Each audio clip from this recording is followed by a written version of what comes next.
ከልብ የመነጨ የከበረ ሰላምታችን በያላችሁበት ይድረሳችሁ። ውድ የፈታ ቤተሰቦች እንዴት አረፈዳችሁ? ለሰዓቱ የመራረጥናቸው መረጃዎች ይዘን ተገኝተናል። አንኳር ጉዳዮችን በማስተዋወቅ እንጀምራለን። በትግራይ የነ ዶክተር ደብረጽዮንና የአቶ ጌታቸው ረዳ ውዝግብ በቀጠለበት ሁኔታ ሌላ አዲስ የውዝግብ ጉዳይም ተፈጥሯል። ጥንቅራችን በዚሁ አዲስ ውዝግብ ዙሪያ የሚያደርሳችሁ መረጃ አለ። የኤርትራው ፕሬዝዳንት ኢሳያስ አፈወርቂ ጥብቅ መልእክት ልከዋል። ፕሬዝዳንቱ መልእክቱን የላኩት ለሳውዲ አረቢያው አልጋ ወራሽ መሐመድ ቢን ዛይድ ሰልማን ነው። መረጃው የጥንቅራችን አካል ነው። አንድ የምክር ቤት አባል ኤርፖርት ላይ ተይዘው ወደ ፖሊስ ጣቢያ መወሰዳቸውን የሚያመለክት አንድ መረጃ ወጥቷል። ጥንቅራችን በዚሁ ዙሪያ የሚያደርሳችሁ ዕለታዊ መረጃ ይኖራል። ኡስታዝ አቡበከር አህመድ በርካቶችን ባስቆጣውና አንድ ግለሰብ ነብዩ መሐመድን ሲዘልፍ የሚያስመለክተውን ተንቀሳቃሽ ምስል በተመለከተ ጥብቅ ማስጠንቀቂያ ሰጥተዋል። ፌደራል መጅሊሱ በግለሰቡ ላይ ክስ መሰርታለሁ ብለዋል።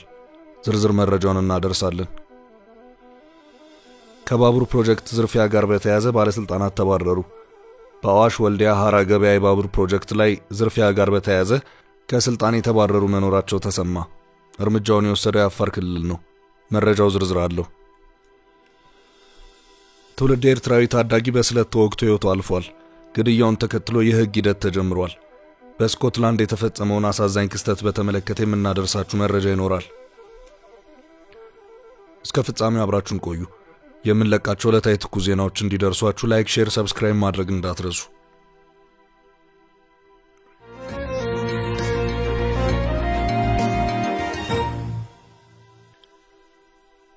የነ ዶክተር ደብረጽዮን ሌላ አዲስ ውዝግብ። የትግራይ ፖለቲካ ውጥረት አሁንም እንደቀጠለ ነው።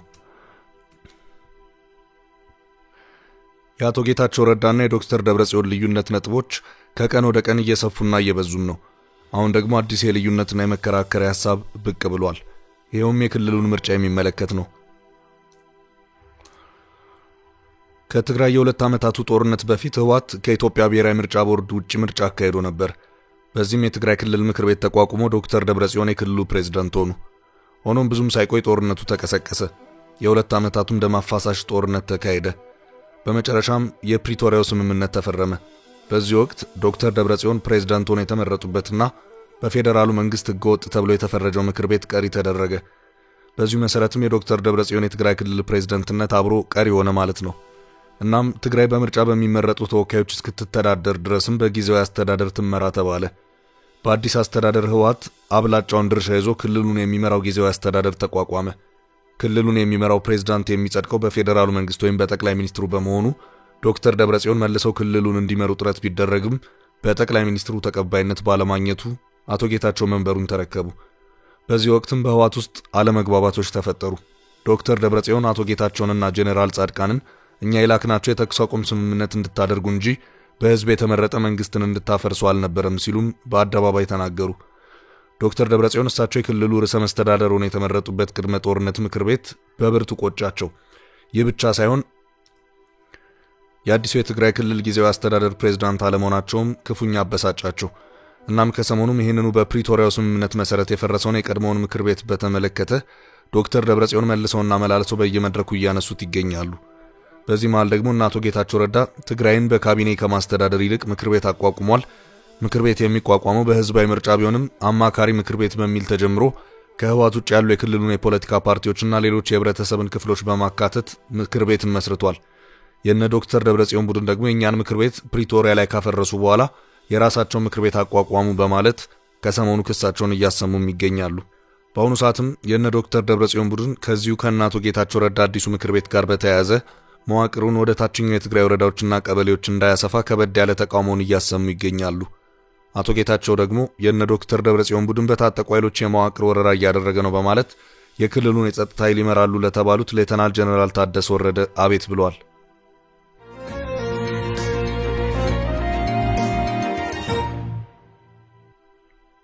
ወደ ቀጣይ መረጃ አለፍን። ኢሳያስ መልእክት ላኩ። የኤርትራው ፕሬዝዳንት ኢሳያስ አፈወርቂ ጥብቅ መልእክት ልከዋል። ፕሬዝዳንቱ መልእክቱን የላኩት ለሳውዲ አረቢያው አልጋ ወራሽ መሐመድ ቢን ዛይድ ሰልማን ነው። የኤርትራ የውጭ ጉዳይ ሚኒስትር ኦስማን ሳላህ በሪያድ የፕሬዝዳንቱን መልእክት ይዘው ተገኝተዋል። የሳውዲ አረቢያ የውጭ ጉዳይ ሚኒስትር ልዑል ፋይሰል ቢን ፈርሃን ቢን አብዱላህ የኤርትራውን የውጭ ጉዳይ ሚኒስትር አቀባበል እንዳደረጉላቸው ነው የተገለጸው። ከፕሬዝዳንት ኢሳያስ አፈወርቂ የተላከውን መልእክት ለልዑል አልጋ ወራሽ መሐመድ ቢን ሰልማን ቢን አብዱል አዚዝ ማድረሳቸውን አረብ ኒውስ ዘግቧል። የየሀገራቱ የውጭ ጉዳይ ሚኒስትሮች በሁለትዮሽ ግንኙነትና በሌሎች ጠቃሚ የጋራ ጉዳዮች ላይ መወያየታቸውን የኤርትራ የማስታወቂያ ሚኒስትር በዚሁ ጉዳይ ባጋሩት መልእክት አመልክተዋል። የውይይቱ ዝርዝር መረጃም ብሎም የመልእክቱ ይዘትን በይፋ ከመግለጽ የተቆጠቡት የኤርትራ የማስታወቂያ ሚኒስትር የውጭ ጉዳይ ሚኒስትሩ የፕሬዝዳንት ኢሳያስን መልእክት አድርሰዋል ሲሉ በይፋ ኤክስ ገጻቸው ባጋሩት መልእክት አመልክተዋል። በውይይቱ ላይ ዋሌድ ኤል ከሬጅ እና ሌሎች የሳውዲ ባለስልጣናት መገኘታቸው የተገለጸ ሲሆን የመልእክቱ ዝርዝርን በተመለከተ የሳውዲ የዜና ወኪሎች ያሉት ነገር የለም። ሳውዲ አረቢያ በቀይ ባህር ግዙፍ የቱሪዝም ፕሮጀክት መጀመሯን ከወራት በፊት ሲኤንኤን የዘገበ ሲሆን ይህ ፕሮጀክት ከፍተኛ የቱሪስት መስህብ እንደሚሆን ተስፋ የተጣለበት መሆኑ ተገልጿል። ሳውዲ እስከ 2030 ኢኮኖሚዋን ለማስፋፋት ከፍተኛ ስራ እየሰራች እንደምትገኝ የጠቆመው ዘገባ በነዳጅ ገቢ ላይ ያለውን ጥገኝነት ለመቀነስና ማህበራዊ ማሻሻያዎችን ተግባራዊ ለማድረግ በቀይ ባህር ያለው ግዙፍ ፕሮጀክት ተስፋ የተጣለበት መሆኑን አመልክቷል። በትላንትናው ዕለት ሪያድ የተገኙት የኤርትራ የውጭ ጉዳይ ሚኒስትር ሁለቱን ሀገራት በሚያስተሳስረው በዚሁ የቀይ ባህር ጉዳይ እንደሚመክሩ ተጠቁሟል። ሳውዲ አረቢያ ከፕሬዝዳንት ኢሳያስ ጋር ጠበቅ ያለ ግንኙነት ያላት ሀገር ነበረች።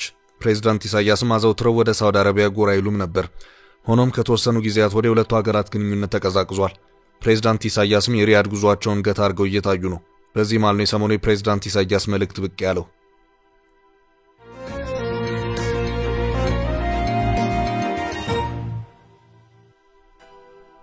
በቀጣይ መረጃችን የምክር ቤቱ አባል ኤርፖርት ላይ ተያዙ። የምክር ቤቱ አባል የታሰሩት ለኤርፖርት ኃላፊዎች በተጻፈ ደብዳቤ መሆኑ ታውቋል።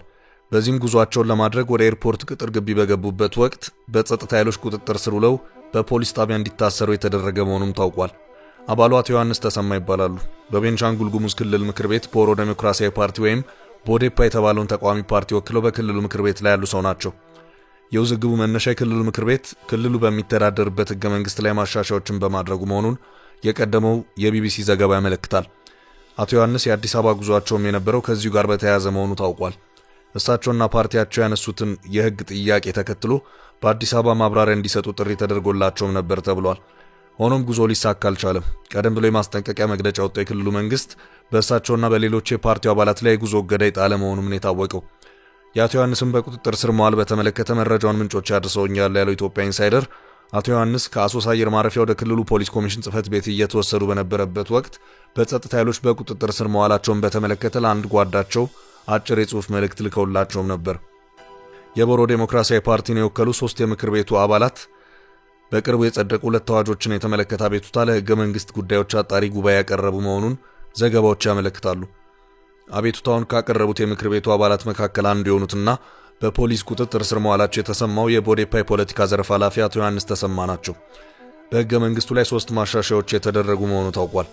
ከ3 የማሻሻያ አንቀጾች በዋነኝነት ጥያቄ የተነሳው የክልሉ ምክር ቤት መቀመጫ ወንበሮች ቁጥር ከፍ ሊያደርግ የሚችል ነው የተባለው አንቀጽ ተካቶ በመጽደቁ ነው። የክልሉ ምክር ቤት በዚሁ ህገ መንግስታዊ ማሻሻያም የምክር ቤቱን ተወካዮች ቁጥር ከፍ አድርጓል ነው የተባለው። ከዚህ በፊት በነበረው አዋጅ የምርጫ ክልሎች የነበራቸው ተወካይ ብዛት ከ4 እስከ 7 የነበረ ሲሆን በአዲስ አዋጅ ምርጫ ክልሎች ከ5 እስከ 11 ተወካይ እንዲኖራቸው የተደረገ መሆኑን ቀደም ያለው የቢቢሲ ዘገባ ያመለክታል። ሆኖም በክልሉ በተቃዋሚ ፓርቲነት የሚንቀሳቀሰው በምክር ቤቱም አባላት ያሉት የኦሮ ዴሞክራሲያዊ ፓርቲ ቦዴፓ ማሻሻያውን በመቃወም ጉዳዩን ለህገ መንግስት አጣሪ ጉባኤ ባቀረቡት አቤቱታ ላይ አንስተዋል። በክልሉ መንግስትና በፓርቲው መካከል የተፈጠረው ውዝግብ ከዚሁ ጋር የተያያዘው ነው የታየው። ጥያቄው መነሳቱን ተከትሎ የክልሉ መንግስት ጥብቅ ማስጠንቀቂያ ያዘለ መግለጫ እስከማውጣት የደረሰበት ሁኔታም ታይቷል። ክልሉን ዳግሞ ወደ ግጭት ለማስገባት እንቅስቃሴ ጀምረዋል ያላቸውን አንዳንድ የኦሮ ዴሞክራሲያዊ ፓርቲ ቦዴፓ አመራርና አባሎችን በጥብቅ ያስጠነቀቀው ይኸው መግለጫ የወጣው ባሳለፍነው ሳምንት የካቲት 27 ቀን 2017 ዓ.ም ነበር። መግለጫው የውጭ ተላላኪና ቅጥረኛ በማለት ጭምር የፓርቲውን አመራሮችና ደጋፊዎችን በከፍተኛ ደረጃ ያስጠነቀቀ ሲሆን ኢትዮጵያ ኢንሳይደር ባወጣው መረጃ ደግሞ ይህንኑ ጥያቄ ካነሱት የፓርቲው አመራሮች መካከል አንዱ የሆኑት አቶ ዮሐንስ ተሰማ በክልሉ ዋና ከተማ አሶሳ በቁጥጥር ስር ውለዋል።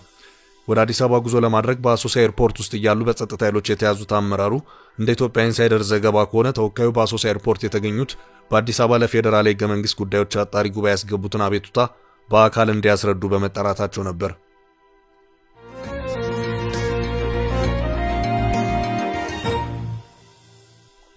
ወደ ቀጣይ መረጃ አለፍን። ህዝበ ሙስሊሙን ባስቆጣው ክስተት ክስ ሊመሰረት ነው። ኡስታዝ አቡበከር አህመድ በርካቶችን ባስቆጣውና አንድ ግለሰብ ነብዩ መሐመድን ሲዘልፍ የሚያመለክተውን ተንቀሳቃሽ ምስል በተመለከተ ጥብቅ ማስጠንቀቂያ ሰጥተዋል። የኢትዮጵያ እስልምና ጉዳዮች ጠቅላይ ምክር ቤት የፕሬዝዳንት ጽህፈት ቤት ኃላፊ ኡስታዝ አቡበከር አህመድ ከሰሞኑ በተለያዩ ሶሻል ሚዲያዎች ድንበር የሚያልፉ ግለሰቦችን አስመልክቶ መልእክት አስተላልፈዋል። የፉሪ ክፍለ ከተማ እስልምና ጉዳዮች ምክር ቤት ከኢትዮጵያ ሙስሊም ወጣቶች ካውንስል ጋር በመተባበር የተዘጋጀ የዳዕዋ መድረክ በርካታ ሙስሊሞች በተገኙበት መልእክት ያስተላለፉት ኡስታዝ አቡበከር አህመድ ከነፍሳችን በላይ አስበልጠን በመንወዳቸው ውዱ ነብያችን ክብር የማንደራደር መሆኑን ሁሉም ሊያውቅ ይገባል ሲሉ ተናግረዋል። እኛ እምነታችንን በመናስተምርበት ወቅት ፈጽሞ የሰዎች እምነት ላይ ድንበር አናልፍም፣ እስልምናም ያንን አያዘንም ያሉ ሲሆን ሌሎች የእምነት ተቋማትም ድንበር የሚያልፉ ግለሰቦችን ተቡ ሊሉ ይገባል ብለዋል። እንደ ተቋም በህግ መሄድ እስካለብን ጥግ ድረስ እንሄዳለን ያሉ ሲሆን ሙስሊሙ ማህበረሰብ በተለይ ወጣቱ በሰላማዊ መንገድ እምነቱን ማስከበር አለበት ሲሉ ገልጸዋል። ከተወሰኑ ጊዜያት ወዲህ በቲክቶክ የቪዲዮ ማጋሪያ ማህበራዊ ሚዲያ ትስስር አማካይነት የሃይማኖት ክርክር እናካሄዳለን የሚሉ ሰዎች በርከት ብለው እየታዩ ነው። ከዚሁ ጋር በተያያዘ ሞት ያሉና የሌላውን የእምነት አስተምሮ የሚጋፉ ሁኔታዎችም እየተስተዋሉ ይገኛሉ። በዚህ ዙሪያ ጥያቄዎችን የሚያነሱ የሌላውን የእምነት አስተምሮ የሚያጣጥሉ ሁኔታዎችን በመስፋፋት ላይ ናቸው። እነዚህን የማህበራዊ ሚዲያ የሃይማኖት ክርክሮች ተከትሎም አንደኛው አካል እምነት የተነካ ብሎ ሲያስብ ለሌላኛው የሚሰጠው ከረር ያለ ምላሽ ነገሩን እያቀጣጠለው አሁን ያለበት ደረጃ ላይ ያደረሰው ነው ይታያል። በዚህም አንዱ እምነት ላይ ተንተርሰው ሌላኛውን ሃይማኖት በመተቸት መጽሐፍትን ሳይቀር ለህትመት እስከ ማብቃት የደረሱ የተለያዩ ሃይማኖት ተከታዮችም አሉ። በዚህ ዙሪያ የትኛውም ሃይማኖት ውክልና የሌላቸው ነገር ግን በሁሉም ሃይማኖቶች ውስጥ ያሉ ተናማንያን ለቁጣ የሚዳርጉ ሰዎች በየትኛውም ሃይማኖት ቢኖሩም እነዚህ ግለሰቦች በአግባቡ ህጋዊ ስርዓትን እንዲይዙ የሁሉም ሃይማኖት አማንያን ጥያቄዎችን ሲያቀርቡም ነበር። ይህ ጉዳይ በክርስትናም በእስልምናም እንደዚሁም በራሱ በክርስትና ውስጥ ባሉት የተለያዩ ቤተ እምነት አስተምሮቶች በኩል የሚታዩትን እምነት መሰረት ያደረገ መዘላለፍ እንዲቆም በርከት ያሉ ቅሬታዎችና አቤቱታዎች ሲሰሙም ቆይተዋል። በፌደራል መጅሊስ በኩል የኢትዮጵያ ሙስሊም የህግ ባለሙያዎች ማህበር ነብዩ መሐመድና እስልምናን የዘለፈው ግለሰብ ላይ ክስ ለመመስረት የሚያስችለውን ሂደት መጠናቀቁን ለኢትዮጵያ እስልምና ጉዳዮች ጠቅላይ ምክር ቤት ህዝብ ግንኙነትና ሚዲያ ዘርፍ አሳውቋል። መጅሊሱ በመግለጫው ግለሰቡ በመላው እስልምና እምነት ተከታዮች ዘንድ ትልቅ ክብር የሚሰጣቸውን ነብይ እስልምናን ብሎም ፈጣሪያችንን አላህን የሚዘልፍበትን ተንቀሳቃሽ ምስል ተመልክተናል ያለ ሲሆን የኢትዮጵያ ሙስሊም ህግ ባለሙያዎች ማህበር ከዛሬ ጀምሮ ባሉት ጥቂት ቀናት ጉዳዩን ወደሚመለከተው የህግ አካል እናቀርበዋለን ብሏል። ህዝበ ሙስሊሙ ይህን ህጋዊ ፍትህ የማስከበር ሂደት ሰላማዊ በሆነ መንገድ እንዲደግፍና ተጨማሪ መረጃዎችን እንዲያቀብልም ማህበሩ ጥሪውን ያቀረበበት ሁኔታም ታይቷል።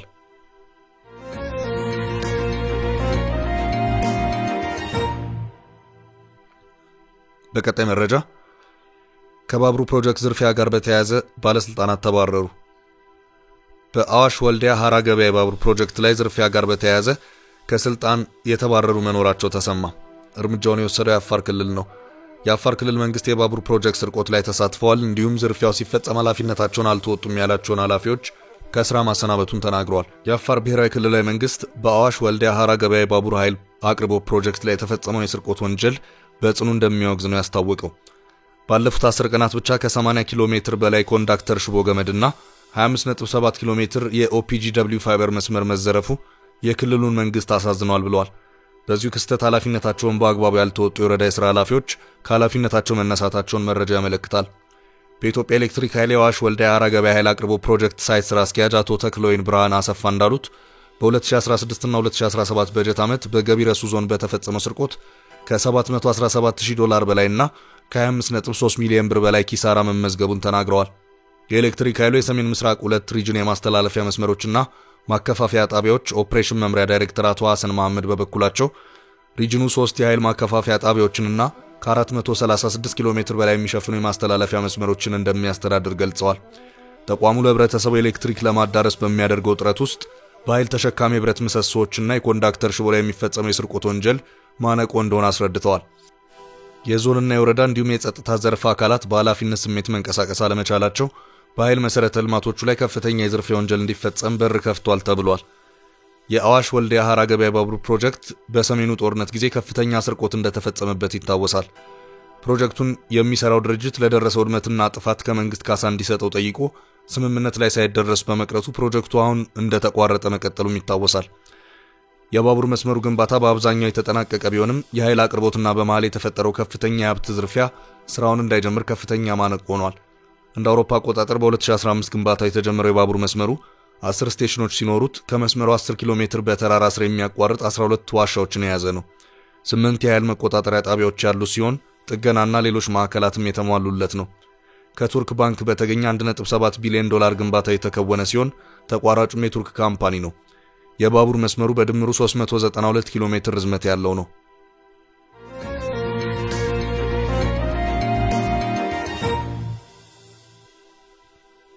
በመጨረሻም የትውልድ ኤርትራዊው አሳዛኝ ግድያ።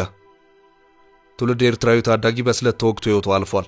ግድያውን ተከትሎ የሕግ ሂደት ተጀምሯል። የ15 ዓመቱ ትውልድ ኤርትራዊ ታዳጊ ባለፈው ሳምንት ረቡዕ ዕለት በስኮትላንድ ሴንት ጆርጅ ክሮስ አካባቢ በክላሬንደን ጎዳና ላይ በተፈጸመበት ጥቃት በስለት መወጋቱን የተገለጸው። ምንም እንኳን የድንገተኛ ሕክምና ባለሙያዎች በስፍራው ቢደርሱም ሕይወቱ እዚያው ማለፉ ተገልጿል። የስኮትላንድ ፖሊስ 2 ታዳጊዎችን ከግድያው ጋር በተያያዘ በቁጥጥር ስር መዋላቸውንና ምርመራው መቀጠሉን አስታውቋል። ፖሊስ ግድያው ከሌላ ነገር ጋር እንደማይያያዝና መርማሪዎች ለግድያው መንስኤ የሆኑ ጉዳዮችን ለማጣራት ሁሉንም አቅጣጫ እየመረመሩ መሆናቸውን ተናግረዋል። ታዳጊው ከአባቱ ጋር በግላስጎ ይኖር የነበረ ሲሆን በቅርቡ በዩናይትድ ኪንግደም የመቆየት መብት ተሰጥቶት እንደነበር ለመረዳት ተችሏል።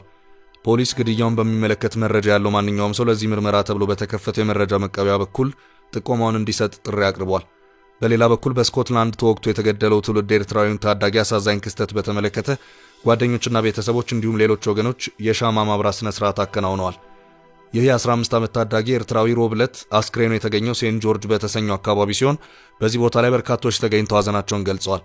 በዚህ ስነ ስርዓት ላይ የተገኙት አንዳንዶቹ የታዳጊውን ፎቶ ያለበት ቲሸርት ለብሰው የታዩ ከመሆኑም በላይ ፎሬቨር 15 የሚል ጽሑፍም ጽፈው ታይተዋል። ከግድያው ጋር በተያያዘ 2 አብረውት የሚማሩ ታዳጊዎች መታሰራቸውን የስኮትላንድ ፖሊስ አስታውቋል።